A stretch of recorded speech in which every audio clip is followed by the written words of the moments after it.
Okay, shall we get going, Andrew? You bet, buddy. Okay. Hey, thank you everybody for coming. My name is Fred Wells. I'm with 140 Sports, and we working in conjunction with our good friend Andrew Neufeld at Alongside You Counseling, and my other good buddy Bradley from Bigger Than Basketball is sitting in with us as well. Just to give you a real quick breakdown on who and what 140 Sports is. We're a registered charity um, that started up about 8 or 9 years ago, and we use sports as a platform to try and help kids and young adults and adults, um, developmental skills uh, in conjunction with sports and sports camps, and the relationship that we've seen are really intertwined. So 140 Sports, we got our name from Yogi Berra's famous saying that baseball is 90% mental and the other half is physical. And that really struck a chord with us because number one, it's hard to argue that kind of logic. And second of all, if you're spending that much time, if it is that much of mental with sports, then why are we not spending more time training our athletes and giving them the mental side skills? And, sports like baseball and life, it sometimes doesn't add up. And 90 and 50% seem to fit great with us. So I'm going to introduce you to a really good friend of mine. Bradley, who runs an organization called Bigger Than Basketball and a couple other things. Bradley will do a little bit of introduction to him and the organization he has, and then we'll move in with Andrew to start off with the seminar. We're probably going to go, we're looking about an hour, and then there'll be times for questions at the end, and any kind of feedback would be greatly appreciated. So Bradley's all stretched out now. He's ready to go. So I'll turn it over to Bradley. Thank you so much for coming, folks. I hope you enjoy it. Don't expect a magic bullet, but hopefully you'll get one or two things you can take away that's really going to help you. Hi, my name is Bradley. I am a student at UBC. As Fred said, I do run an organization, or more of an event called Bigger Than Basketball here in Abbotsford. I actually think there's a participant of Bigger Than Basketball in this meeting right now, but which is pretty cool. Yeah, last year we couldn't hold our event because of COVID, but we're hoping to come back strong this year and try to figure something out. And yeah, me and Fred have been good buddies for about a year or so now, and I'm just here to answer any questions you guys have and whatever you guys want to say. Thank you for having me. All right. Well, I guess I'll jump in here. It's so great to be with you guys. I'm encouraged by the numbers; they keep climbing, and we had no idea how many people were going to jump in on this thing. Fred actually deserves the credit for the brainchild behind what we're trying to do here with TRU around mental health. And you'll get a sense as we go through today. I get pretty excited about mental health, not because I'm super excited that people struggle with mental health, but because I along with Fred, I just think it's one of the most important things that we need to be talking about.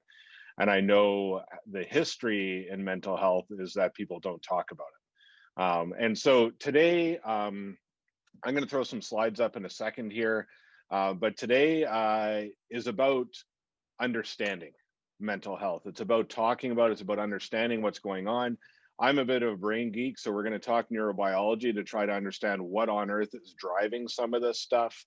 And the whole purpose of today isn't about solutions. How are we going to fix mental health? Because that is way more complicated than we can deal with in an hour or an hour and a bit. But what can we do? We can learn how to be with people who are struggling with mental health. If we can do that well, everything else falls into place. That's my experience personally. I have dealt with mental health stuff since I was 6 years old. And really, believe me, nobody was talking about it back then because that was a long time ago. But I deal with it professionally as well. The number of people that I see in my clinic here who haven't told anybody about what's going on. and they don't have a support system built in is astonishing. And so I'm hoping today will normalize some of the conversation we need to be having.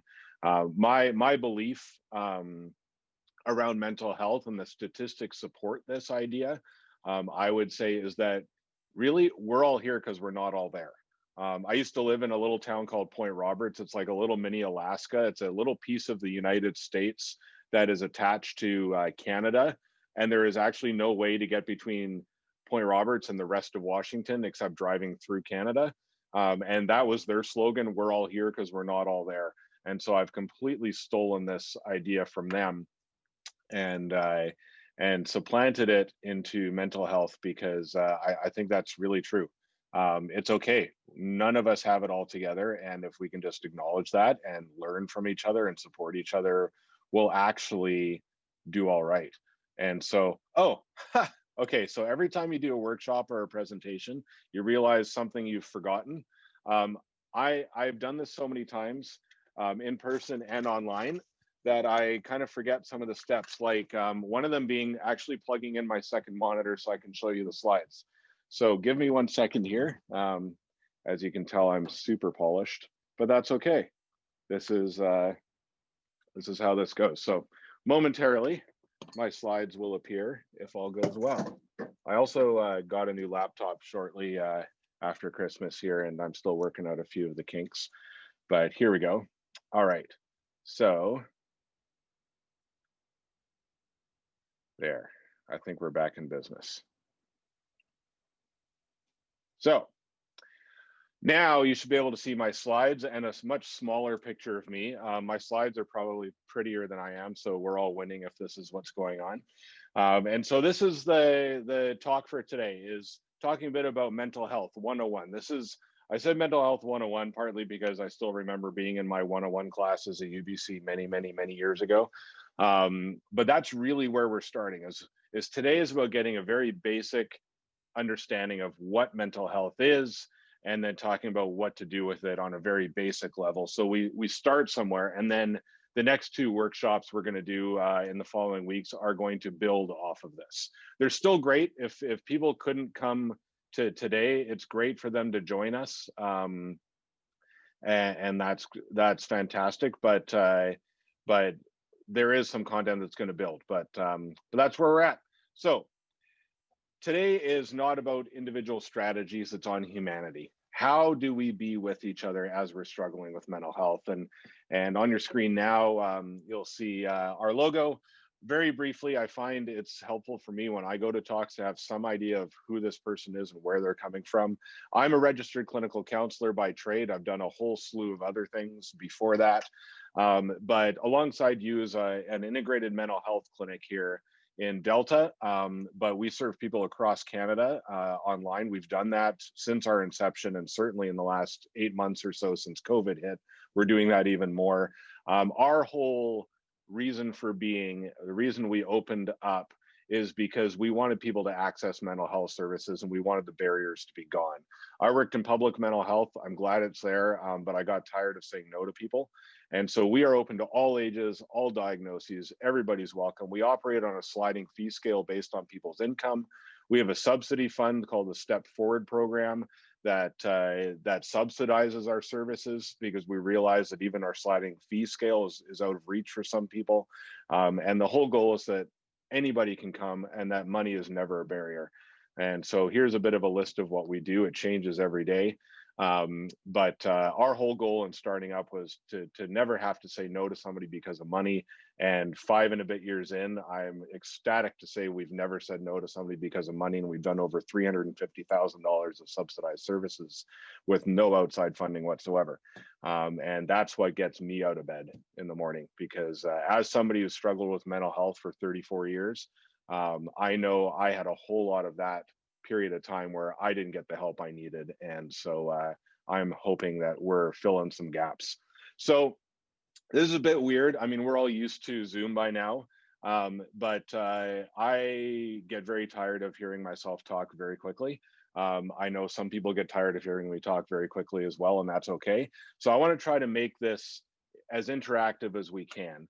And so if you have questions for me or for Fred or for Bradley, you'll see a button that says Q&A. Throw it in there. And if they're directed at Fred or Bradley while I'm talking, they're welcome to go in there and answer them while I'm talking. That's great. If they're questions for me, I will go there periodically or probably right at the end, and we'll answer whatever questions we can for you. If I ask you a question, I want you to throw your answer in the chat. And so there's a little button there. If you're not super familiar with Zoom yet, there's a chat button. Click on that, and you'll see already that there's a chat thread going through, and Fred will probably have some hilarious comments to throw in there at some point, I'm sure, because he usually keeps us all entertained. And so feel free to throw your answers in there when I ask a question. And also feel free to throw comments and questions and stuff, as you're thinking of them throughout the presentation. We can't dialogue in person, but if you guys want to dialogue online while we're going through, please, by all means, go for it. And I'm going to aim for about an hour worth of content, give or take. I'm going to try to, finish my stuff, about 4:30ish, give or take, maybe a little after, and then we'll just open up the floor to whatever questions are there and have a conversation. So why are we talking about mental health? It's because 1 in 5 people, and I actually think this stat is low, but statistically 1 in 5 people are impacted by mental health in sports. That's true of the general population as well. And there's a discrepancy in how we treat mental health and how we treat what we call quote unquote physical injuries. And I'm not using air quotes because I think it's cool, because I know I'm not cool, but I'm doing it because I'm a little tired of differentiating physical and mental, because there is no differentiation. Many with mental health suffer in silence. Many people who ask for help even don't get the help. And how we treat what we call physical injuries or physical health issues and mental health issues is different. And today is an entire soapbox about how that's silly and we need to stop doing it. So here's what we know, or at least a very basic understanding of what we know about post-secondary students in mental health in Canada. 53.8% of post-secondary students feel hopeless. 89% of them at any given point in time feel overwhelmed by everything that they have to do. And if you were on, you weren't a part of this, but Fred and Bradley and I were talking about exactly that before we opened this up for everybody. It was like, man, these students have all sorts of things going on. No wonder they're overwhelmed. And the statistics prove it. 89% of students will tell you they feel overwhelmed by everything they have to do. 68.5% of them feel sad. 56% have a sense of overwhelming anxiety, and 37.5% are depressed to the point of having difficulty functioning. 1 out of 3 students, actually a little bit more than 1 out of 3, but 1 out of 3 students are so depressed, they're having a hard time functioning. And a lot of them haven't told anybody. That's the really devastating part of that, right? That's what's got to stop. We've got to open the conversation so that we aren't scared to tell somebody that we're having a hard time getting out of bed. Because you know what? I've been there more times than I can count in my life. And I'm a mental health professional, right? I should know how to do all this, is what goes on in my head. Well, it doesn't quite work that way. 47% said they had not received any information on depression and anxiety from the university, and 62, or really 63%, said they wanted information on depression and anxiety. So just under half said they had not received any information, and just under 2/3 said they wanted the information. This is why we're here today, right? We are answering that issue right now. So this is why I'm grateful for Thompson Rivers University for working with us on this. Every university needs this information and needs mental health support. So thank you, TRU. I really am grateful that you're opening up your channels and helping us get students the information they are clearly wanting, right? They might not say it publicly. This was part of a study that you could do anonymously, right? So that's what we know. Here's what we know about post-secondary athletes and mental health. There are unique stressors. And I did not play ball in college. I played ball in California in high school, which is a whole different ball of wax. And it's really kind of like a profession at that point down in California. It was bonkers. But there are unique stressors to being a student athlete. You're balancing achievement in school and performance on the field. Like that's a big deal. There's a massive fear of failures for so many athletes. No presentation showing? Oh, Fred, thank you for telling me that. And I don't know why that's happening. It says it should be showing now. Sydney says I'm able to see it. Okay, I can see it. Okay, excellent. Thank you guys. So Fred, I don't know what's wrong with you, but or maybe I just fixed it. I don't know. I feel shame. We love you, Fred. Don't feel shame. We're all in this together. I will gladly send it to you on email afterwards if you really want it. So sounds like most people can see it. You know what? If you can't see it, I will email it to you gladly. My email is at the end. If you email it, say, hey, I'd like the presentation, I'll send you the notes. So there's this fear of failure. And I know I felt that when I was an athlete and a student.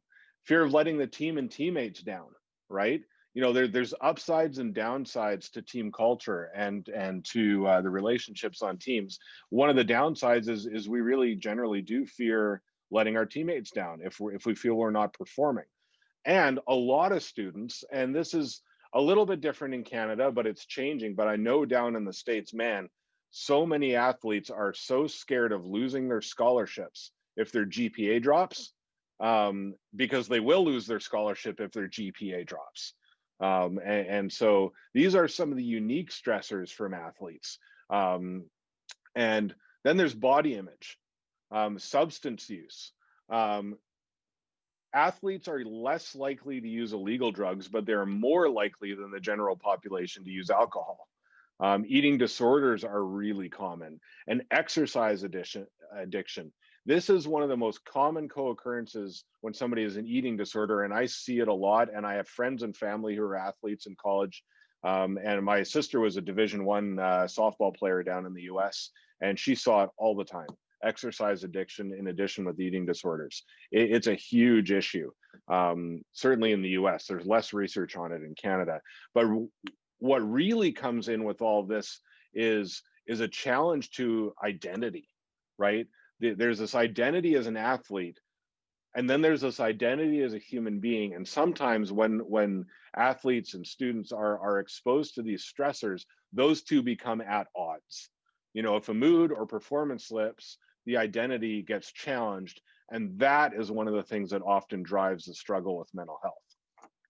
So let's talk about what mental illness is. So there's lots of ways to describe mental health, mental illness, mental health challenges. I'm going to use mental illness because I want to drive home the fact that this is not because somebody did something wrong, and there really is a biological reason that this is happening, right? So mental illness is a physiological issue, right? It is no less physiological than cancer, diabetes, heart disease, or any of these other physical illnesses we talk about.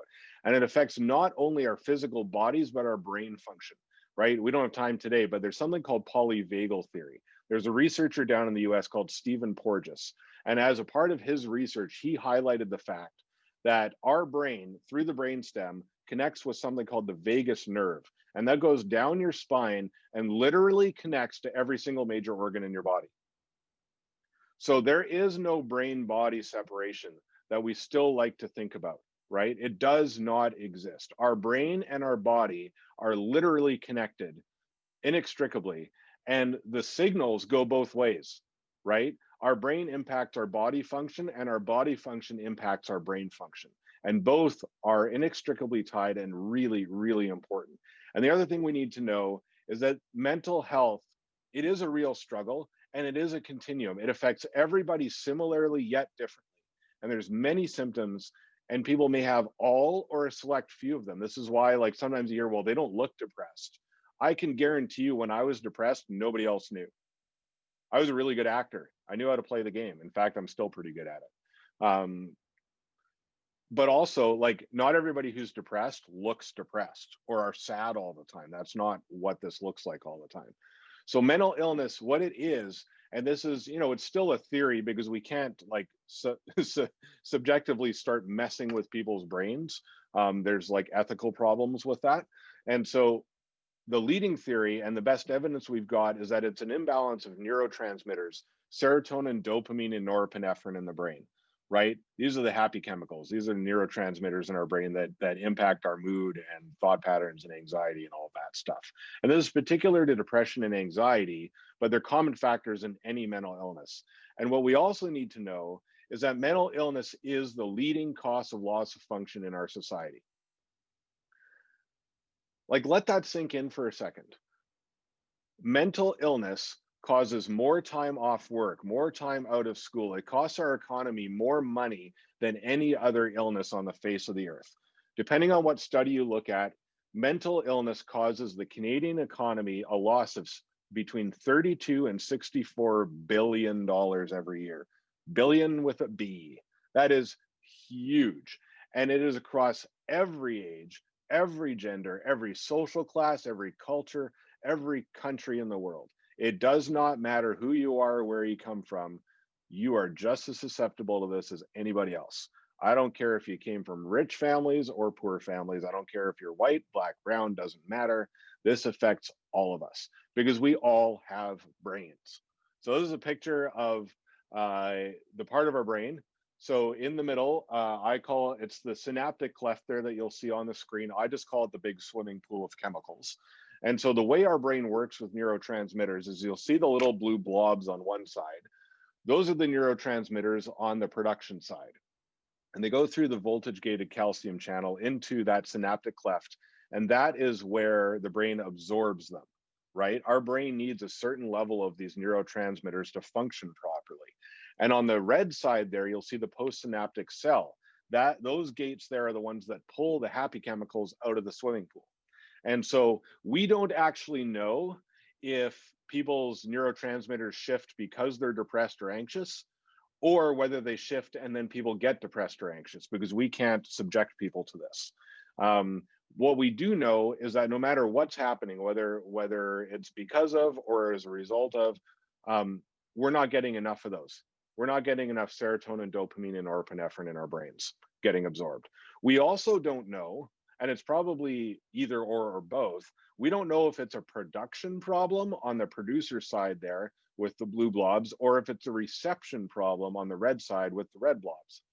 So here's what happens. This is how the medications work. So with the proviso, I'm not a doctor, yada, yada, but the way the medications work is they put a block on those red gates that you see there. And so what that allows is the neurotransmitters to sit in that synaptic cleft or that big old swimming pool and get absorbed better by the brain. So that way, it doesn't matter if we're receiving too fast or we're not producing enough, the brain gets what it needs, right? So that's a quick and dirty description of why medications work. That's what they're doing. So we also need to talk about what mental illness isn't, okay? So mental illness is not due to weakness in an individual. It is not our fault, and it is not a matter of sucking it up and getting on with life. I'm pretty blunt about this part, and I use this language because this is exactly what I told myself for most of my life.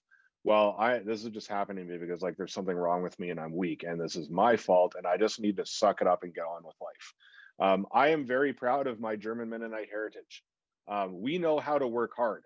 I come from a long line of farmers. If something happened, you just worked harder. I'm very good at working hard. If it was a matter of working hard, or if it was a matter of knowing what to do, I've now been a professional in this area for over 20 years. I've spent far more time in school and as a professional than I care to imagine. If it was working hard or knowing something, I think I would have figured out how to fix myself by now. Clearly, to me, the evidence suggests that's not the case. And this is really important because it's hard, right? It's hard for us when we see somebody we care about and somebody we love suffering, especially because one of the issues with mental health is it kills our motivation a lot of the time. And we only have so much in terms of resources to give at any one point in time. So if we're using 90% of our resources to deal with our mental health, that means we got 10% left to do anything else. And that can look like being lazy, or that can look like not trying. Let me tell you, as somebody who's suffered with this for the majority of my life, generally speaking, and as a professional, I can say this, that is rarely true. Rarely is somebody just not wanting to do anything. That's not usually what's happening. So let's talk about anxiety.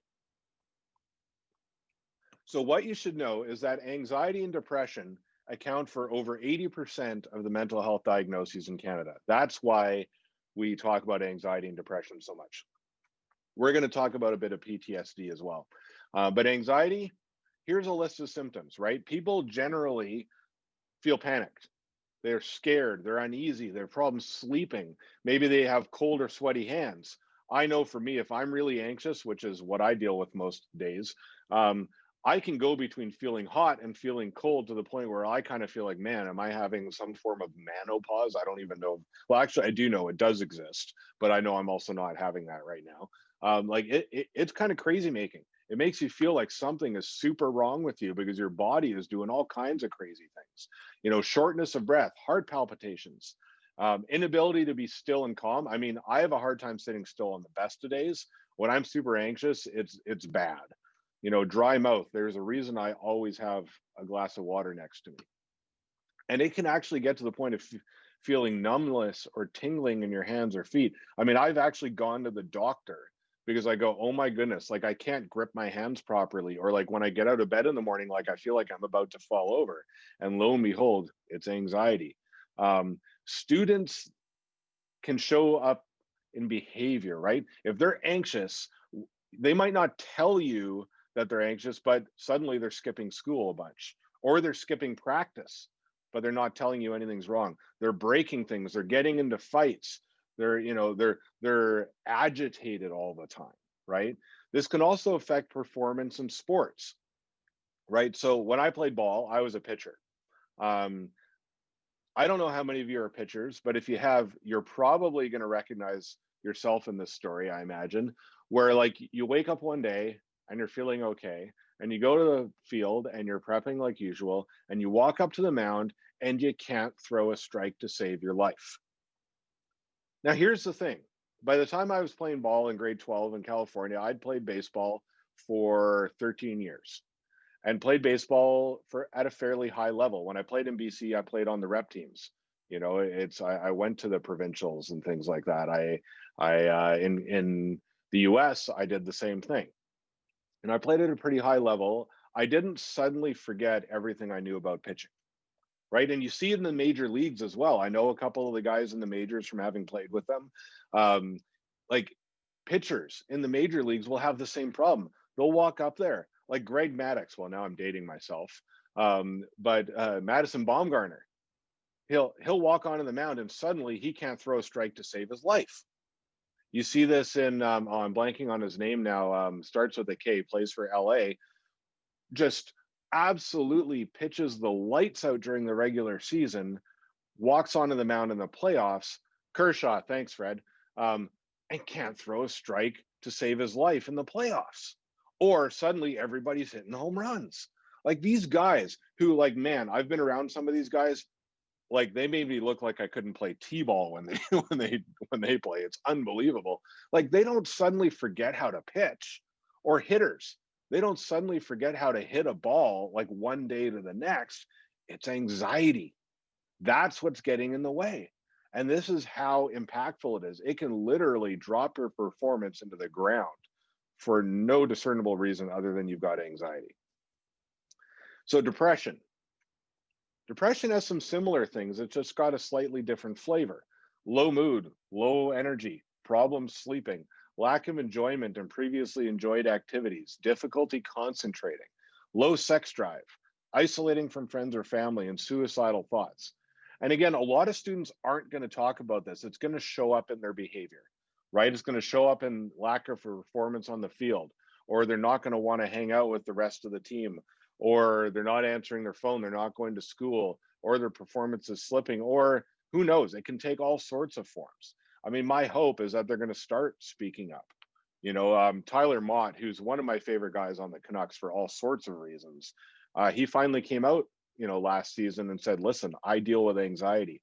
And the Canucks have been a really good example over the last few years, after Rick Rippon unfortunately left us, of trying to get the discussion out there.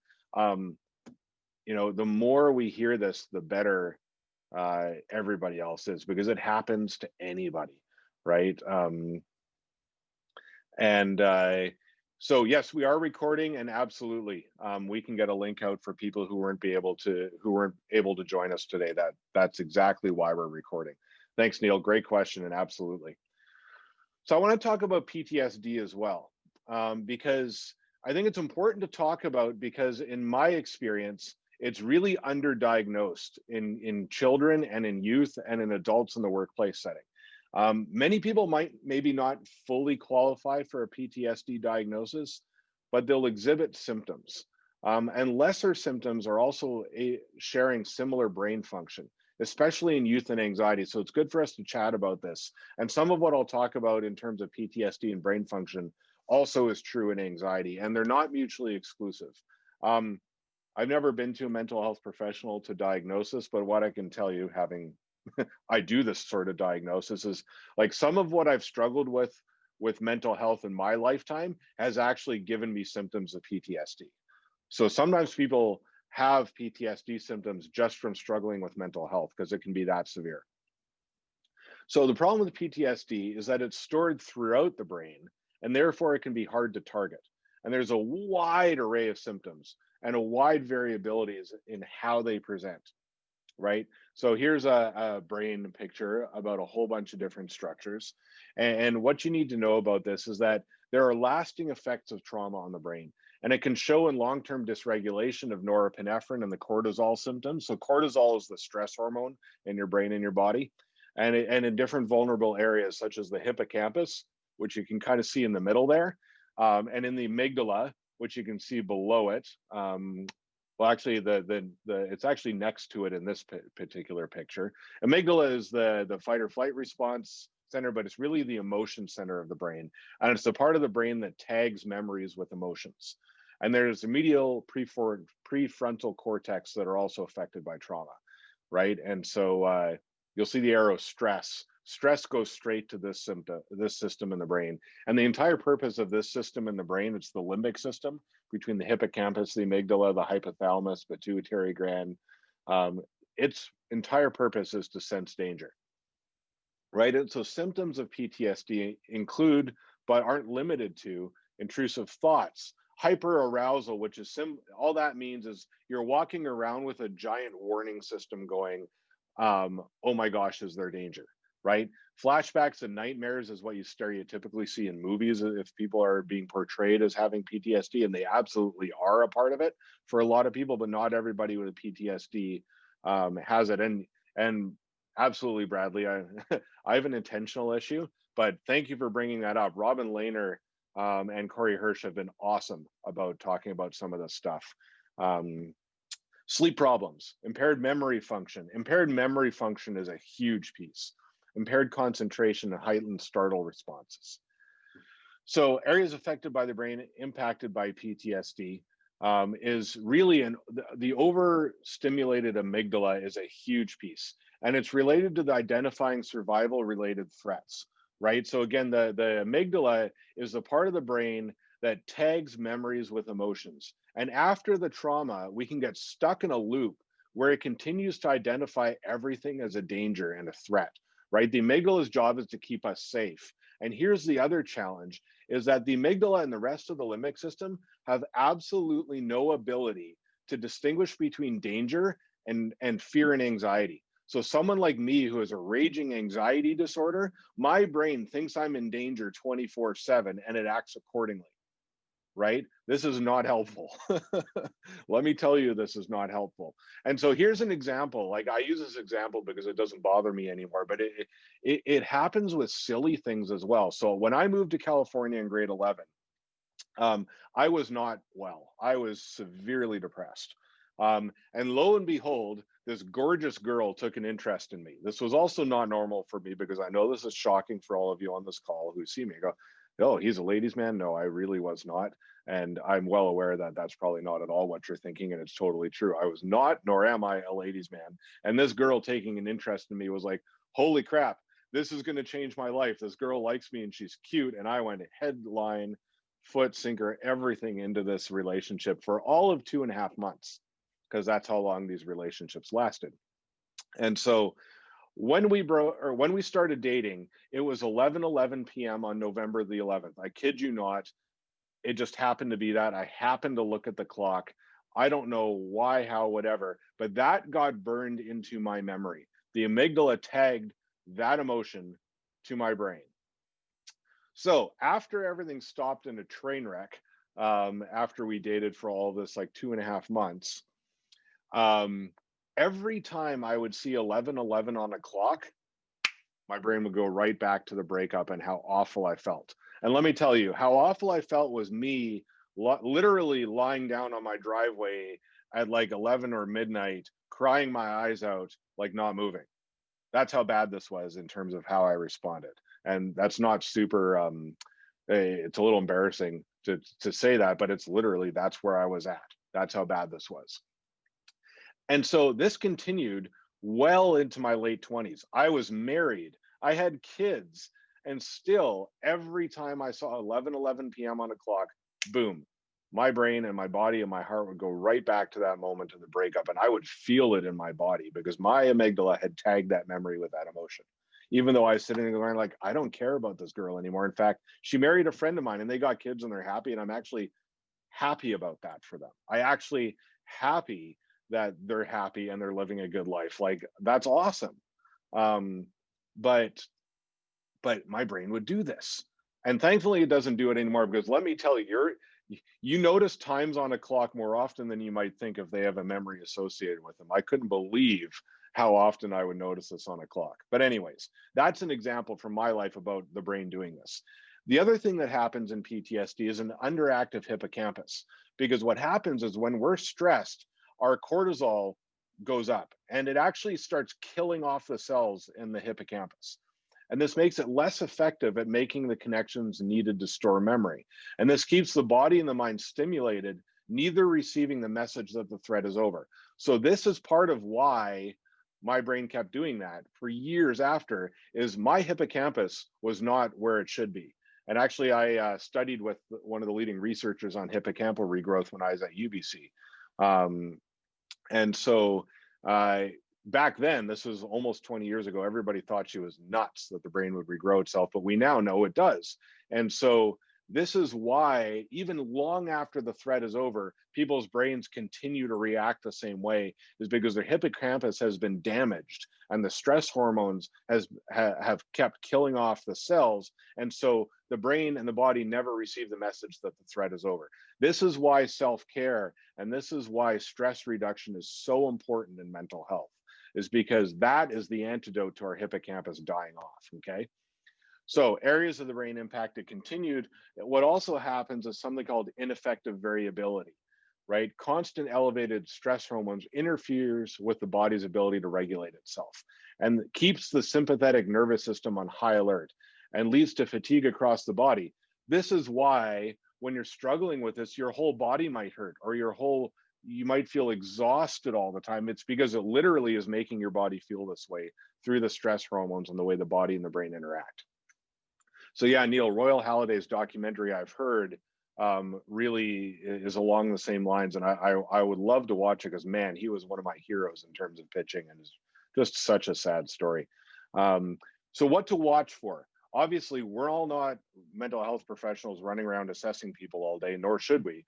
So what do we watch for? How do we stay on alert for people around us who might be struggling, and how do we stay on alert for ourselves when we might be struggling? Look for changes in personality, right? So again, if they're suddenly not showing up for practice, or they're not going to any parties, they're not wanting to connect with you over coffee, over, well, Zoom now, if people are not normally doing the things they normally do, that's a sign.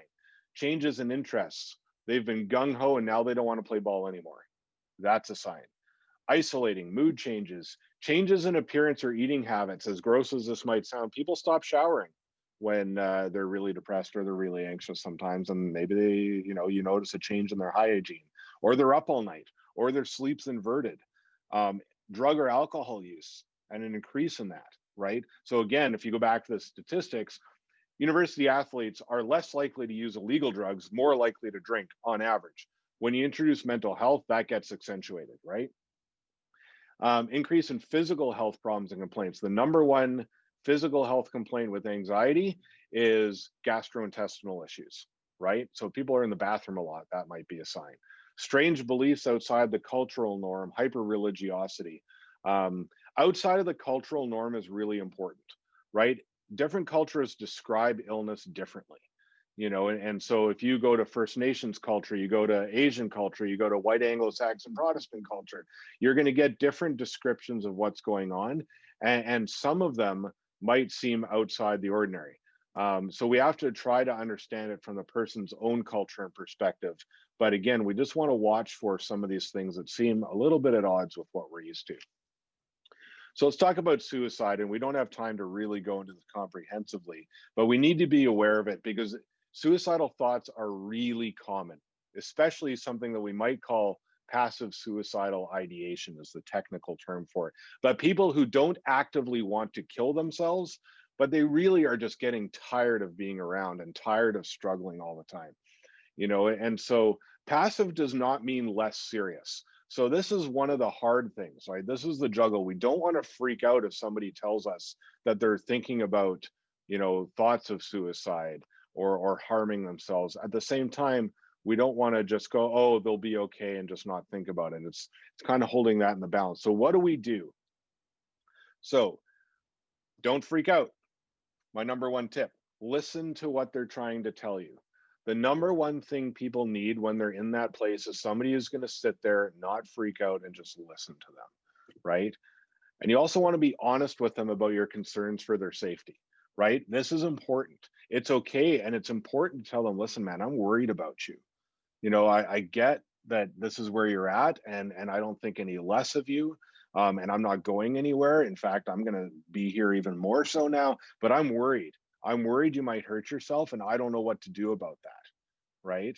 Um, and here, this is really key. Under no circumstances should you promise to keep their secret. If they say, don't tell anybody, if they preface with that, the answer is, listen, I'm here, I'm with you. I'm not interested in telling anybody what's going on of your personal life. However, if you're at risk, I can't promise not to tell anybody, because part of my job as your friend or your teammate and somebody who cares about you is to make sure you're safe. Believe it or not, if you say that, they're actually probably more likely to tell you what's going on. Not always, but that actually breeds safety in the discussion for them.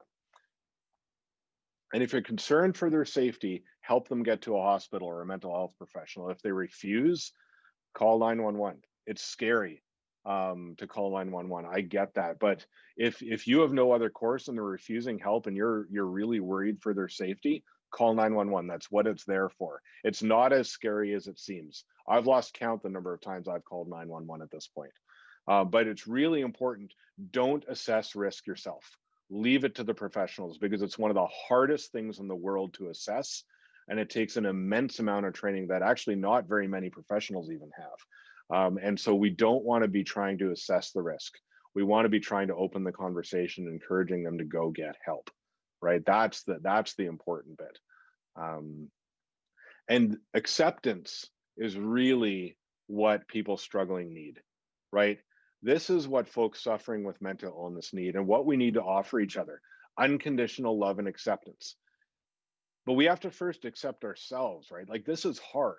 I know this is the hardest part for me in general as a human being, and certainly as someone who struggles with mental illness, is, man, how do I accept that I have this part of me that I don't like? We all have parts of us that we don't like. But how do I accept that still, as an almost 40-year-old mental health professional, there are some days where I really struggle to get out of bed in the morning? How do I accept that? But that's just part of my life. That's part of what I'm dealing with. And how do I accept this person I care about who's struggling with mental illness, and I don't know what to do with that? and maybe they're behaving in ways that are really hard to accept and really hard to deal with. Well, here's the thing. Acceptance doesn't mean we have to agree with everything. It doesn't mean we have to be okay with everything they're doing. Sometimes people with mental health issues behave really poorly, and we don't have to accept the poor behavior. What it does mean is we have to value the person, and we have to honor them, and we have to care about them in spite of what they do. And we have to do the same for ourselves. We have to be able to go, man, I really care about you. I'm going to be honest, how you're behaving right now really bothers me. And like that can't keep going on, but I'm here. I'm with you. We're in this together. How can I help? What can I do? I value you. You're important to me.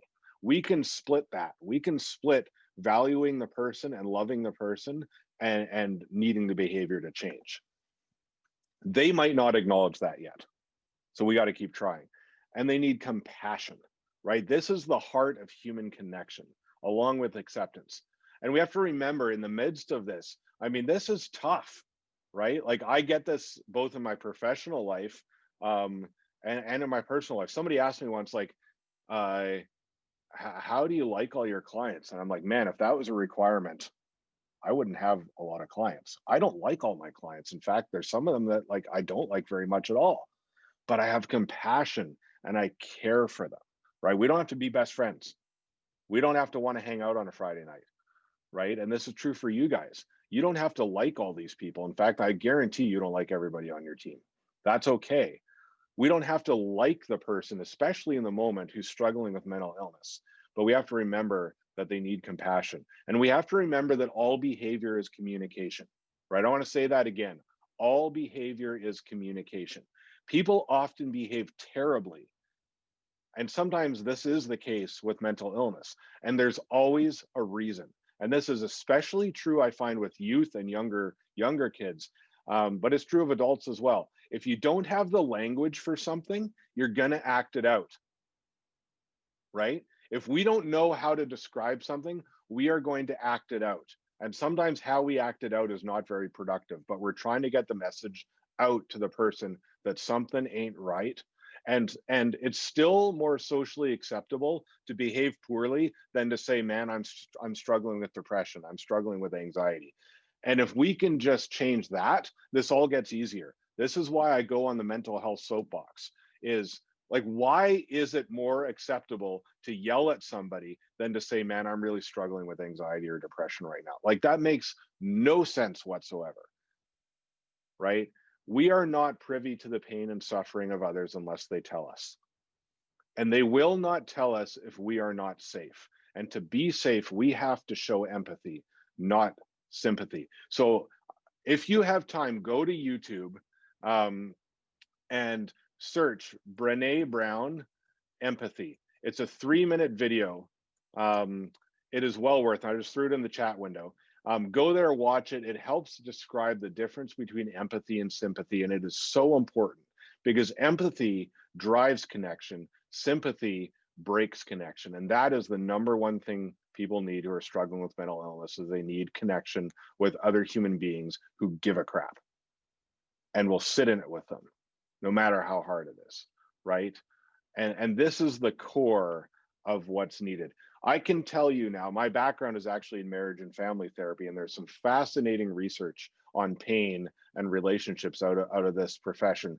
And I can tell you now, we have the evidence and research, is there is no drug on earth, there is no therapy, there is no intervention or otherwise that will do more for a person struggling with mental health than what a safe, secure human relationship can bring. This is the heart of change in counseling and therapy. Over 70% of whether counseling works is who the therapist is as a person and how they connect with the client. Over 70%. So this is true for you and the people you know who are struggling with mental health. You don't have to be a therapist for this to be true. We have over 20 years of research that prove this. There is nothing that helps pain better than a safe, secure relationship. Our brains change when we connect with other people on an emotional level. And this is true of positive interactions and negative interactions, right? Our brains change for the positive when we connect safely. Our brains change for the negative when we don't. When we connect safely, this might blow your mind. When we connect safely with another human being, the same area of our brain lights up in the positive way that it does from opiates.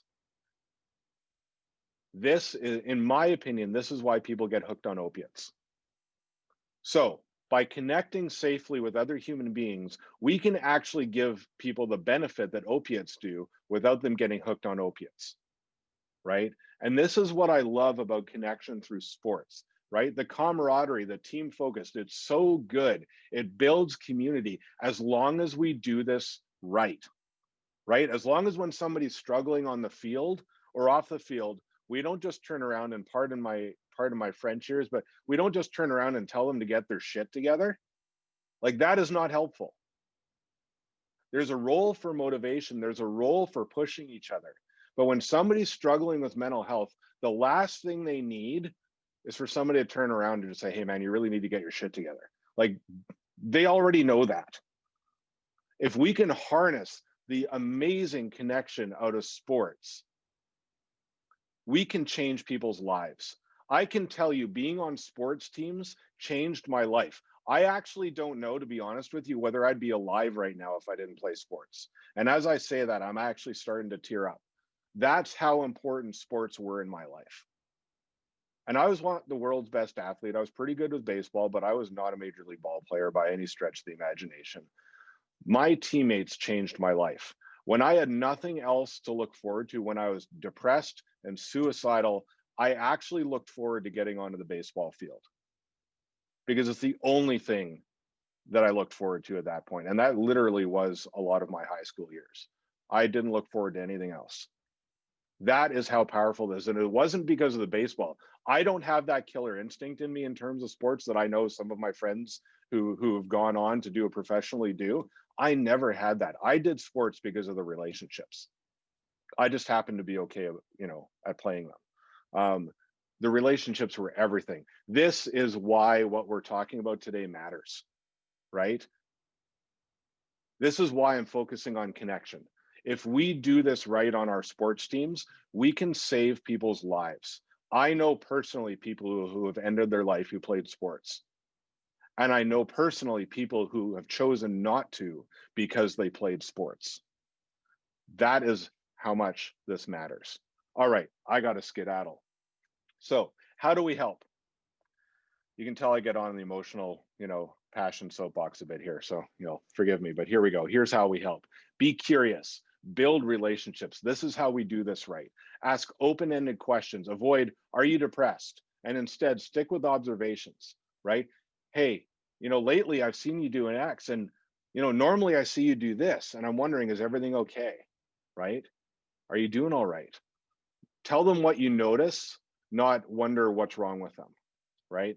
Make suggestions, not demands. Monitor their well-being and make suggestions when it's appropriate, right? Validate their experience. Even if you don't understand what they're going through, do your best to let them know that you understand that it's hard, right? The key people who have been in my life, I've since talked to them. They've never struggled with mental health.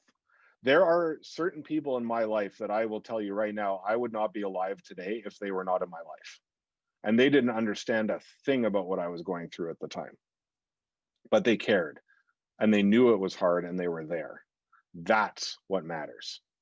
So no local resources for mental health in your area. If you're up in Kamloops right now, I don't know anything about the local resources there. Make sure you do. I know there's a mental health team up there. I know there are private counselors up there. In fact, my personal counselor is actually from Kamloops. Yeah, Bradley, right on, brother. You don't have to understand. You just have to want to understand. Let them educate you. Read books, watch videos, try to educate yourself on mental health. If you don't understand mental health, book a counseling appointment with a counselor who can help you understand mental health if that's what it takes, right? Encourage a healthy lifestyle, but don't nag. Main areas to encourage are eating, sleeping, and exercise, right? Sleep, diet, and exercise, top three, there's a reason for that. It's because they matter. But the last thing somebody struggling with mental health needs is somebody barking at them, but like, have you done this? Have you done this? Have you done this? If they're not exercising, ask them if they'll go for a walk with you around the block. Like literally start there, right? Keep connected and check in regularly. and ask their permission to check in, right? I have a few people in my life, in my personal life, that I check in with regularly. Both, I have people who check in on me and I check in on other people. And we start with each asking permission from the get go. Hey, is it okay with you if I check in with you periodically? And if they say yes, you're already ahead of the game. Then you can say, hey, I'm just doing what we agreed to. I'm just trying to check in to see how you're doing. Okay. Be willing and available to help connect them with local resources when they're ready. They might not be ready. It is our job to be ready when they are, right? It's our job to be ready that when they shift and say, okay, you know what, maybe I can get some help, that we're there going, okay, let's go do it right now. Let's go, right? And listen, listen, listen, listen, listen, listen, listen, and then listen again. And we need to listen to understand versus listening to respond. We are not good at this as human beings. Most of us, especially when we're stressed about something, we're sitting there listening, waiting to respond to them. We're listening, trying to figure out what we're going to say next. That is not what's needed here. We need to sit and listen to try to understand. Don't worry about what's next. Okay? Don't try to fix it. Focus on the connection. And we have to be willing to sacrifice. Okay? This is not easy, right? Suffering with someone is not comfortable. When you're in the Army, and I speak, I'll cop to, I've never been in the Army. I've worked with a lot of people who have been in the Army, and I have friends and family who've been in the Army, so that's where my understanding goes from. But there's a, there is a foxhole in world wars, right? They're not strategic positions. Other than just avoiding getting shot, they have no strategic advantage. What they do is they let soldiers know they're not alone, right? They let soldiers know there's somebody else here with me in the midst of possibly the worst moment of my life, but we're together. That's why they matter. This is what people need. We've got to be willing to get in the foxhole with people while they're suffering, but it's not going to be comfortable. It's going to be painful. It comes at a great personal cost, but it's worth it. If it saves their life, it's worth it, right? This is why quite frankly, this is why I do what I do. My job is quite often not very fun. It is exhausting. It is painful. We lost somebody to suicide a few years back, and I just about lost my mind. I had to do some serious work trying to come back from that one. It is hard, but if we all are doing this, we reduce the risk of suicide incredibly. And again, you don't have to be a shrink to do this. Okay. You all matter more than you know. So what they need are people who are willing to stand in the gap while they're going through it. It's hard to understand sometimes unless you've been there yourself. But again, it's even hard, even if you have been there. My experience with depression and anxiety is not everybody's, right? And more often what we need to do is lead by example. And what this means is take care of yourself. If people struggling see you taking care of yourself, they are far more likely to do so for themselves, right? So lead by example, take care of yourself. They need you psychologically healthy so that when they're ready, you're there to help them. And so the next workshop we're going to do on COVID and resilience is going to go into some practical strategies around maintaining mental health and resilience. But right now, we're just going to focus on being there, being with, okay? And again, we're all here because we're not all there. We're all in this together, and this is now the tagline for COVID. But it's also true for mental health. If we want to be there for and with the kids and the youth and the colleagues and our teammates in the community as they struggle with mental illness, we have to be willing to learn and suffer with. We have to work to understand mental illness. So we're going to open up the floor to questions and discussion. But I want to show you a couple slides first. This is how you get a hold of us if we can be any help to you. Appointments through the website is the best way to get a hold of us for appointments.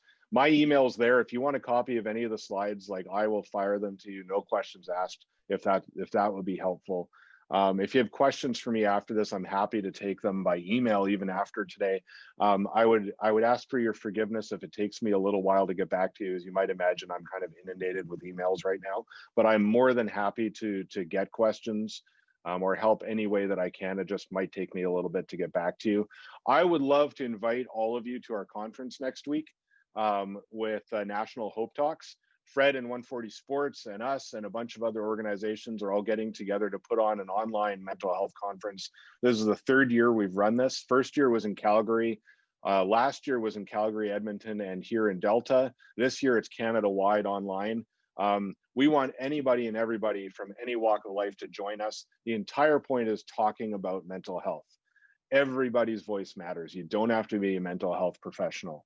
Now, before I get rid of my slides and get the other guys here back to answer some questions with me, I want to say, if you are on this call and you are struggling and you haven't asked for help, please do. I will cop to being the most proud, the most stubborn, the most obnoxious person with mental health that I know, who struggled for over 20 years with mental health and said nothing to anybody. Let me tell you, it's scary asking for help sometimes. I was scared out of my mind. In fact, I still have a hard time asking for help for so many reasons.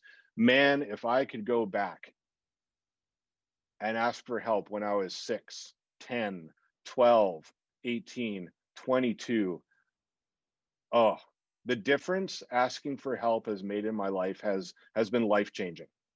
I am grateful that I am here today, because there is a significant likelihood that that could have been very different in my life. So if you are on this, please, please, please ask somebody for help if you're struggling. It is not as awful and as scary as it feels right now to you, perhaps. It was awful and scary in my life. That's what kept me from asking for help, even though I now look back, like, I had a great family. I had great friends who would have bent over backwards for me if I had asked for help, but I didn't. So if that's you, please ask for help. If it takes heck, email me, email Fred, talk to your teammates, talk to your coach, ask for the help. If that's what changes out of today, this will have all been worth it. So I'm going to stop my slides here, and we'll bring it back. And Bradley and Fred, if you want to enable your video again, let's go to some questions here. We've got a question here from somebody. I was wondering if meditation has any benefits in regards to structural improvements in the brain. For instance, you mentioned how certain mental illnesses can be detrimental to hippocampal and limbic system development. Can meditation practices reverse that? Absolutely. Absolutely. So what it does a number of different things. I actually have a tool in my clinic where I can hook up people's brains to a thing, and it tells me what they're doing. If people meditate and they hook up an EEG, so EEG is electroencephalogram. It's what shows us what the brain's doing at a particular moment in time. If people meditate, we can actually see their brains calm down. And if their brain calms down, their body calms down. But it also affects the body, right? That bi-directional channel between the body and the brain. Even outside the brain, meditation and yoga and things like that calm the body down. So if we can calm the brain and the body, what happens is our stress goes down. And if our stress goes down, our cortisol levels go down. And if our cortisol levels go down, then our brain has a chance of regenerating itself, right? Neuroplasticity, oh my goodness, it's my favorite thing in the world. That is the study of how our brain does this and how our brain and our body regenerate. If you have a chance, check out Daniel Siegel. He's a neuropsychiatrist down in UCLA who's really pioneered a ton of the field in exactly what you're talking about. He has a field that he's invented called interpersonal neurobiology. And it looks at the relationship between human connection and neurobiology. And he speaks directly to the role of mindfulness and meditation to regenerating brain cells. MindSight, so MINDSIGHT. I'll put it in the chat here. He's got a book called MindSight out there. I will warn you, he is silly smart. I got to train with him a few years back and learn some of this from him. And he is silly smart. So MindSight is not the easiest read in the world. However, it is well worth reading. But if you go to YouTube and Google his name, so Daniel Siegel, he also came up with something called the hand model of the brain. And it is well worth watching his 10-minute video because it really helps understand how stress and the brain and the body interact and why the limbic system fires up, trying to keep us safe as it does, and why we can't think straight when that happens. It's because the part of our brain that thinks is literally disconnected when our limbic system and our amygdala get fired up past a certain point. So great question, and absolutely. I don't know if Bradley and Fred, you want to chime in on any of that. Just jump in if there's anything you want to add. Go ahead. I can't speak on the actual brain changes that happens, but I do meditate every day, and it has become like my cheat code to life. Like it has done wonders for me. So I definitely recommend meditating. Yeah, it's I'm the least mindful person I know. As you might have guessed from how I come across today, maybe I am the type A go go go guy. I think that's probably why Fred and I get along so well. We share that, and I started doing mindfulness meditation a few years back. Actually, after studying with Siegel a bit, I said, okay, fine, I better figure out how to do this. And it took me a year to get from 1 minute to 10 minutes. When I've been really good with that, if I meditate first thing in the morning, I can actually tell in the afternoon just by how my brain feels whether I've done it in the morning. It's that powerful. And I am the least naturally inclined person to mindfulness type meditation that I know. I don't do well with that. And that's what I like about mindfulness meditation is there's lots of different ways to do it, including sports, including music, including I'm a car guy. One of the most mindful places for me is on the racetrack with my car because man, you better be focusing on the present or you're going to end up in a wall, and that's going to end up poorly for everybody involved. So there's plenty of ways to do this. It doesn't just have to be sitting, with your legs crossed singing Kumbaya. Like that's one way of doing meditation, but it doesn't have to look like that. So I encourage you to explore different ways. There's lots of ways to do it. So going on to the next question here. From your experience, can anxiety and depression be overcome, or do most people struggle their whole lives or work to control it or symptom management? The answer to that, in my opinion, is yes. But it can be overcome, but it doesn't always get there, right? So what I can tell you from my life is, thankfully, I have not struggled with depression, or at least prolonged depression, in a decade, which I'm very grateful for. Depression sucks. It is absolutely awful, and I don't wish it on anybody. But I lived with it for, about 26 years. Now I don't deal with it to this point. Something flipped about a decade ago, and I still don't actually know what it was that changed it. I wish I did. That would be helpful information, but I can't figure it out. The joy in my life is it flipped from depression to anxiety. So I went from being depressed to having crippling anxiety. So I will be honest, for me personally, I'll take the anxiety over the depression. It's still not fun, but at least I don't want to kill myself. I'll take that trade. Some people will recover, particularly if it's a situational depression. So what we do know is people can become depressed based on a situation. And if the situation alleviates itself, people can recover. There's also part of recovery can be medication. There absolutely are people out there that struggle with mental illness simply because their brain's not functioning well. And if they get on a medication that helps their brain function well, they will symptomatically recover. And medication can also help brains learn how to function properly again. Just the same way as meditation, exercise, and all this other stuff can also help brains and bodies learn how to function again. So the answer to your question is absolutely, people can overcome anxiety and depression. That said, just like any other medical condition out there are people who will struggle with this for the rest of their lives. And it's not about getting rid of it, it's about learning how to manage it and cope with it. And my best understanding for my own journey is I'm probably going to struggle with mental health for my life. It's been since I was 6 years old. I'm turning 40 in 2 weeks. As far as I can figure, this is something I'm going to deal with for the rest of my life. And it's actually sometimes a helpful way to look at it. Because, I mean, if I don't end up dealing with it for the rest of my life, glory, hallelujah, I'll be the one dancing around, you know, doing my happy dance. But sometimes it can do more damage than good to have the impression, well, if I just figure this out, it will not be here anymore. Um, I have found it far more helpful to look at it as a lifelong coping thing, because then if you do all the things that help you cope, if it's going to resolve, it will, right? If we do all the things that are going to help us cope and it's resolvable, it will resolve on its own. Whereas I've seen a lot of people struggle, and this has been me at times too. I've seen a lot of people struggle when they think it's going to resolve and it just doesn't, and then they wonder what's wrong with them, or what they're not doing right, or why it won't resolve when it's supposed to.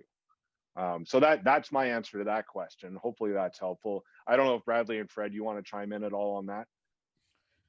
No, keep going. I think when we get down to the student athletes, I'm sure Bradley's got some stuff there would be really helpful. Yeah. Mm. Is there a difference between counseling and therapy? So that's a great question. In general, no. Sometimes you'll see different words around that. And certainly there are more types of therapy than counseling. Like there's, you know, physical therapy, you know, physios, there's all sorts of different types of therapy. But in terms of mental health, counseling and therapy are used interchangeably. You'll sometimes see two terms, counseling and psychotherapy. Um, in general, if you see people use both, what they're getting at is sometimes people use counseling as being situation specific, and you're trying to resolve a specific thing, and that's the goal. Psychotherapy can be used as like someone who's just trying to process life on a long-term basis. Some people use therapy long-term, like me. I have a standing appointment with my counselor every month. Come hell or high water, I go see him. I don't care what's going on. And sometimes it's because something situational is going on. Sometimes it's because like I know it's just really helpful and it's a part of my plan to keep me mentally well. So great question, because they are used interchangeably, and my answer to that is no. They're kind of one and the same thing. But great question. What are your recommendations for helping a significant other who's dealing with mental illness? My recommendation is be there, right? That's sometimes all you can do. Be there, get in the foxhole with them, connect with them, value them, validate them, show empathy, and let them know that you're there. And when they're ready for help, you'll help them get that, right? That is the most helpful thing friends and family members can do. Educate yourself on mental illness and mental health. Know as much as you can about it. But then don't turn around and start educating them. I mean, unless, you know, you see something and they're struggling and you go like, hey, I read this. Sounds like some of what you're going through. Have you heard about that? You know, sometimes that can be helpful. But take their cues. You want to be in the position to help when they're ready, and then you're off to the races. Pushing often doesn't help. Hopefully that's a helpful answer. That's my short, quick and dirty answer to that. Fred, again, anytime you guys want to chime in, just let me know. Any advice to parents of student athletes? Know your kid. Know your kid inside and out as best as they will let you. And don't turn it into a fact-finding mission. Spend time with them. That is how you know your kid. You know, I want to say this gently, but often what we find in counseling is parents will drop off their kid and say, here's my kid, fix my kid. That's not how this works. Parents need to know their kids, and you don't need to know all of what's going on, but you need to know your kid before there's a problem, if at all possible. And you need to have the relationship with them before there's a problem, if at all possible, so that they will know you are safe and they will reach out to you when they're struggling, right? And I use my dad as an example. My dad is a genius, literally a genius in computer science. He developed half of what, you know, well, not half of what the internet runs on, but if you like your internet and you like Zoom, you can partially thank him for developing the technology that we run this stuff on. He has not historically been a genius with emotions because he's German Mennonite and we don't have feelings. but man, has he tried. And he was the one who walked out that night when I was literally lying on the ground in tears. He had no idea what to do, but he literally picked me up off the ground and held me for an hour, having no idea what was going on, no idea what to do with it. But he could only do that because we had a relationship. Despite how I was feeling at the time, I knew he cared about me. I knew he loved me. I also knew he didn't know what the hell was going on, but he was there. That is what parents need to do with their student athletes. Check in, check in to the point of being annoying, but it doesn't have to be long drawn out conversations. It's like sending that text message, hey, just wanted to see how your day is going. How you doing? Also being vulnerable, right? If you know what it's like to struggle with mental health, tell your kid that, because that's going to make it okay for them to tell you if they're having a hard time, right? My kids learned from an early age that I struggle with mental illness. They don't know the dirty of it. They don't know all the ins and outs and how hard it is sometimes all the time. They don't know that. I mean, they actually do know that I was suicidal at a certain point. But I don't belabor that with them because they're only 12 and 14 and they don't need to know that. But they know I struggled, and they know it's okay to tell me if they're struggling. My youngest daughter, who's 12, and just so we're clear, she has given me permission to tell people whatever I want to tell them about. Because of some of those conversations, she came to me and told me, man, I'm worrying. I can't go to school. I don't know what's going on. I need help. If we make it okay to talk about this stuff with our kids, if our kids know we're there, if our kids know we're not just trying to fix them, they'll talk to us about what's going on. Hey, Bradley, you were the student and the student athlete and the parent thing. What would you say from the other side of that, from advice to your parents or to the parents out there as student athletes? I guess when I first started going through things, and I would exhibit all these symptoms like not wanting to go play basketball, not wanting to leave my room, not wanting to go to school. My parents, because they didn't understand mental illness very well and they didn't understand I even had a mental illness, they took it as, I guess, a fault on my part, where I guess they thought I didn't like basketball anymore. I was just being um, a teenager, having going through something as a teenager. It wasn't mental illness based. It wasn't until I actually saw a professional that they understood that me not wanting to go to practice or not wanting to show up at a game wasn't because I hated basketball. It was because I didn't want to be alive. I didn't feel comfortable in my own skin. I didn't feel comfortable in my own head. And from that transition, then I would give advice to parents is, if your kid makes it to a game or makes it to a practice and they play looks like they're not in it, we need to step back and stop like being so hard on them, because I remember like my dad growing up, the car rides home, if I played bad, they were terrible. Like he would be in my ear from when I was a kid.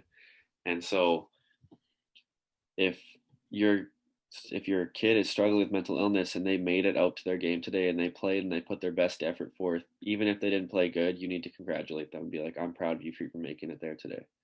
Um, Absolutely. at the end Yeah, of the day, yeah. it's so bang on. And you know what, folks, let's remember why kids are in sports. Two things: your kid's not as good as you think they are, and your kid's not as bad as you think they are. And there is no brass ring. And soon you're going to miss that opportunity of going out to the field or the pitch or the ice arena to watch them play. And understand, we got to say in 140 sports are just a tool used to teach kids about life. And if your kid comes out as a little better person on the other side, makes some lifelong friends out of it, then it's success. So, I'm only saying that because I was that dad. I was a psycho nut bar who, if we slowed down on the ride home, the kids would have jumped out the window because of my chirping, and all they wanted me to hear say, you know what? I love watching you play today because I miss it a lot, and it's gone. So enjoy it while you can. Yeah. Sorry. Go ahead. No sorry needed. That was awesome, Fred. And I love, I wasn't around for those days with Fred. Well, I don't know, maybe I was, but Fred is an amazing story of how different it is now. Like, Fred is my favorite person in sports. He actually taught my kids softball. And like, as soon as I met the guy, he's like, one of my favorite stories, and I'll probably tell this story in the growth mindset one again, is like, he rounded up all the girls when they were like 7 or 8 on the softball field around the like second and third baseline, and told them to throw the ball as hard as they could, as high as they could, over the backstop. And then he said, because if you're going to make a mistake, I want you to make a big one. Like, mistakes are okay. Like, work hard, play hard, have fun. Don't worry about the mistake. And also, the other thing I've got from Fred over the years is about those car rides now. Just ask your kid, hey, how'd you feel about today? Do you have fun? How do you feel about the game? What was your highlight? Did you struggle with anything? How can I help? That's what our kids need. Let the coach be the coach. We are our kids' supports. We're the ones loving on them. They don't need us to coach them and tell them what they did wrong. Yeah. So it's I think hopefully Fred's not going red here, but he's my favorite person in sports. I think Sorry, Bradley, you got. Yeah, my parents, once like they met with professionals and actually understood what's going on, they were just absolutely amazing from that point on. Just they kept quiet. They let me go to practice when I wanted. When I played good, I played good. When I played bad, I didn't. They didn't say anything to me, and that was very helpful for me. It was just them being there, right? Yeah. Just being there. Yeah, we don't have to know it all. Heck, I will admit, like, my daughter struggles with mental illness. I'm a therapist. I don't know what to do most of the time. I can't fix it either, right? I can just be there with her just the same as any parent can be there with their kid. It's so let's look here. When looking to help a child struggling with severe depression and anxiety, and you are a coach, what are some of the boundaries you should set? Fred, you want to take that one? You know what? I was the old school reactionary coach, right? And the big change came for me. You'd see the kid, and like Andrew said, they weren't performing, and it was, you get on and you grind them. We gotta understand. You have to connect. This is my daughter's line. You have to connect with the person first before you connect with the player. You got to understand what's going on in their life, right? Because the sports doesn't mean crap, right? There's two things, and you got to understand the differences. Another great line is there's a difference. Girls have to feel good to play good, and guys have to play good to feel good. So, when somebody's struggling, when there's not performing, you got to look underneath, talk to the parents, maybe check in with their friends and find out what's really going on, right? Because for so many of them in sports, this is their sanctuary. This is where they go to get away. This is their only place. And you look at the hashtags most of these kids have, and it's their number, their uniform, or it's the year they were born, which designates where they are in their playing. So this is how important that side is. So, connect with the player. And Bradley, again, you're way ahead of me on this. What would you tell them? Yeah, I mean, I think you said it spot on. I think if you develop that person to person relationship first before the coach to player relationship is just extremely important. And my coach did that in high school, where he cared about me more off the court than he did on the court, and that was really special for me. Wow. Yeah, that's awesome. I mean, the reality is most athletes, including ones who play at the collegiate level, Like most athletes, other than, you know, pick up ball or whatever here, like that's where it ends. So if we focus on creating the best athlete in the world that we can out of the kid, but we ignore the person, in my opinion, that's a massive failure. Yeah. Because then what? They graduate, they stop playing ball, and now what? You know, it's your coach had it spot on. It sounds like, Bradley. Like, you care about the kid first, you know, and you help them play as best they can. But again, if you care about the kid, they're going to play as best they can, and then when they graduate, they're going to be the best human being they can, and that's a win, right? So it's, yeah, bang on, man. So moving along here, because I'm aware of everybody's time. When looking to help a child struggle with severe depression, oh, we just answered that one. Advice to parents of young adult children with anxiety. Man, I could go on for like hours on just that. But the number one thing I would say overall as a parent is, again, connect with them and let them know it's okay to be anxious about stuff. And then see what might make a difference. Check into what their habits are. Check into you know, what they're doing about it. Make it okay to go see a professional if that's what they need. If they're struggling to get out and exercise with them, because guess what? It'll be good for you too. Like, we need to walk the walk, talk the talk, and be there with our kids. Like, I'm going to sound like a broken record on that, but that's the best quick and dirty answer I can give to that question, because it's such a huge topic. But it starts with the relationship.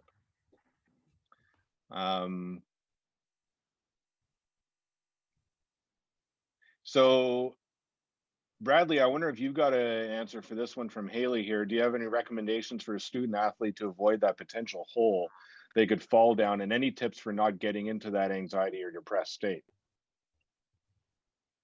I'd be curious your thoughts on that. I don't know. 'Cause sometimes I feel like it's not.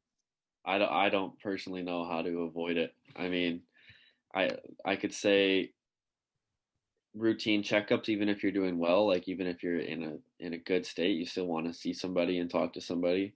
Um, I've fallen into many holes and gotten back out. I I still struggle to be able to answer that question. I think because some things hit you hard, and no matter how prepared you are, it still hurts, and there's a lot of climbing back out of that hole that has to be done. Yeah. Yeah, I think, you know what, I'm sorry, Brad, to interrupt, but you're spot on. It's common. Too many people are going through it, and it's really not a matter. And the purpose behind all this is not a matter of how to prevent it, but when it does happen, and it will happen to you, or it will happen to people you love, or people you coach, or people on your team. And the secret is being able to deal with it, right? Like a blown knee, dislocated shoulder. It's a matter of having the tools and knowing where to go to get the help. Yeah. Yeah. Bang on. I couldn't answer that one any better. You know, we can't prevent this stuff necessarily. I know there's nothing, at least from what I can figure out, there's nothing on God's green earth that would have prevented me from having depression and anxiety throughout my lifespan. I've tried it all. I've done it all, you know, as far as I can tell, and I've got a lot at my disposal. It is what it is. But if we can do the things ahead of time, we stand the best chance at preventing it or making the impact less negative. And if we can keep doing those things when we're in the hole, we'll get back out of the hole eventually, right? You know, it's I love what you said there, Bradley. You know, I've fallen in the hole many times and then I got back out. That's a success story. Absolutely. Right? That it's not, success is not avoiding this altogether, because we don't always have that choice. Success is, well, I fell. Okay, I'm going to fight and I'm going to get back out. And then when I'm back out, I'm going to keep fighting and doing these things, knowing that I might fall back in that hole again. And then I'm going to keep going. And as parents and friends and coaches, if we can reinforce that with players and students and our kids, that this isn't about preventing. If it happens again, it's not because you did something wrong, and we're going to be here no matter what. Then we win. Question: do you need a doctor's referral to see a therapist? No, you absolutely do not need a doctor's referral to see a therapist. The public system, you do not need a doctor's referral. If you're in the private, you don't need a referral. The only time you would ever need a referral is depending on your extended health coverage. Sometimes people have some antiquated extended health coverage that says you need a doctor's referral. But that is the only situation that I am aware of in BC where you need a doctor's referral. I can't always speak to other provinces, but in general, the answer to see a therapist, you don't need a doctor involved. It's still a good idea to go see your doctor. If you're struggling with mental health, the number one thing I tell people as soon as I meet with them is, when's the last time you saw your doctor? And if it's been a while, go back and see them.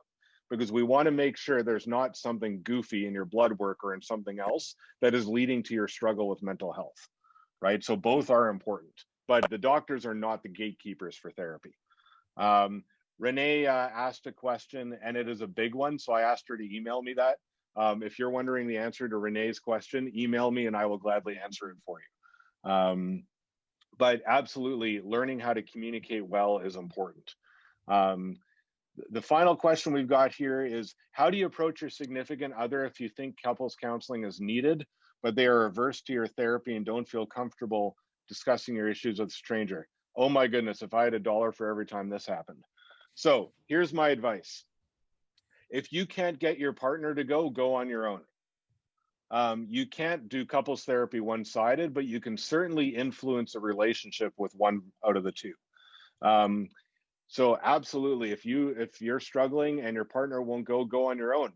The number of times I've had somebody do that with me and then their partner comes down the line is a pretty high percentage, because they see the impact it's making on the person, and it also makes it okay. If, however, you can't, my number one suggestion is to look up this book, and I'll type it in the chat. It's called The 7 Principles for Making, I can't talk and type at the same time, Making Marriage Work. And it's by John Gottman. So this is one of the best books out there on relationships and marriage. I've done a ton of training with the Gottman Institute down in Seattle. They do some of the best research on marriage and relationships, and they are dedicated to researching what works. So they have actually researched this book. So this book is a culmination of their own research and others' research, but they've actually researched this book. And the research shows that if couples do nothing other than reading this book, it actually improves their relationships. So if you can't get your partner to go see a couples counselor, read the book together. That's okay. You can't get them to go, read the book. It will actually have a positive impact on your relationship, and that we now have the research to prove that. So that's my best advice to your question is, if you can't get your partner to go on your own and read the book together. Hey, Andrew, that's great. Okay. You know what? We could probably go on for hours. It's been tremendous. You know, just a couple takeaways. Remember, you know, you're not alone in the struggles and the stuff that we're going through. Remember, each one of us can make a difference in helping other people out, whether it's a teammate or a coach. You know, Bradley had a great line. You don't have to understand. You just have to want to understand. This is our first of these. Any feedback you guys could give us and send to us that you think we could improve on, or changes or addition. We have another one coming up next Thursday at the same time, which is COVID and mental health. If you thought this was beneficial, please share it with your friends and your teammates and your association. And then there is the mindset one that's coming up on February 1st. That is incredible. Thank you very much for coming, folks. Again, any feedback you can send us is great. And I hope we see you next week. Bradley, you're my hero, man. Thanks for coming. Thanks, Fred. Thanks, everybody. Thanks, Okay, Bradley. be safe, folks. Take care of each other. Thanks, Fred. Bye-bye. Bye-bye.